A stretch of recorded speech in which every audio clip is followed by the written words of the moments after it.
श्री कृष्ण। नारियल की उत्पत्ति कैसे हुई? कहते हैं कि कोई भी पूजा पाठ बिना नारियल के अधूरा होता है। हमारे हिंदू धर्म में इसका विशेष महत्व बताया गया है। शास्त्रों में भी इससे बेहद खास माना गया है, इसलिए इसका एक ही नाम श्रीफल भी है।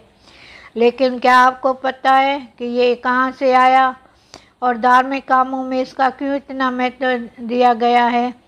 तो चलिए आज हम जानते हैं कि ये कहाँ से आया है, कैसे हुई इसकी उत्पत्ति। मान्यताओं के अनुसार नारियल की उत्पत्ति महर्षि विश्वामित्र के द्वारा की गई थी। इसकी कहानी प्राचीन काल से राजा सत्यव्रत से जुड़ी हुई है। सत्यव्रत एक प्रतापी राजा थे जिनका ईश्वर से भरपूर विश्वास था। सब कुछ होने के बाद भी उनकी ये इच्छा थी कि वे किसी भी प्रकार से पृथ्वीलोक में स्वर्ग लोक जा सके, परंतु वहाँ कैसे जान है कि सत्यव्रत नहीं जानते थे। एक बार महर्षि विश्वामित्र तपस्या करने के लिए अपने घर से काफ़ी दूर निकल गए थे। लंबे समय से वापस नहीं आए। उनकी अनुस्पति में एक क्षेत्र में सूखा पड़ गया और उनका परिवार भूखा प्यासा भटक रहा था। तब सत्यव्रत ने उनके परिवार की सहायता की और उनकी देखरेख की जिम्मेदारी ली। जब ऋषि विश्वामित्र वापस लौटे तो उन्हें परिवार वालों ने राजा की अच्छाई बताई।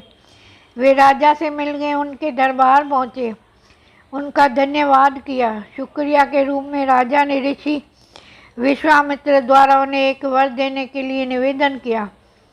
ऋषि ने भी उन्हें आज्ञा दी। तब राजा बोले, हे स्वर्गलोक, कि वह स्वर्गलोक जाना चाहता है। अपने परिवार की सहायता का उपकार मानते हुए विश्वामित्र ने जल्दी एक ऐसा मार्ग तैयार किया जो सीधा स्वर्गलोक को जाता था। राजा सत्यव्रत खुश हो गए।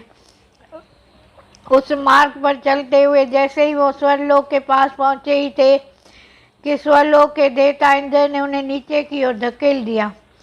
धरती पर गिरते ही राजा ऋषि विश्वामित्र के पास पहुंचे और सारी घटना बताई। देवताओं के इस प्रकार के व्यवहार से ऋषि विश्वामित्र भी क्रोधित हो गए, परंतु स्वर्गलोक के देवताओं ने बातचीत कर हल निकाला गया।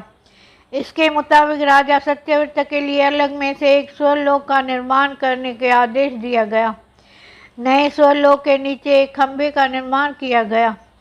माना जाता है कि यही खंभा उस समय आने पर एक पेड़ के मोटे ताने के रूप में बदल गया और राजा सत्यव्रत के सिर एक फल बन गया, जिनसे श्रीफल या नारियल रूप में जाना जाता है। और आज के समय में भी हर शुभ कामों के लिए इसका प्रयोग किया जाता है। जय श्री कृष्ण। राधा कृष्ण।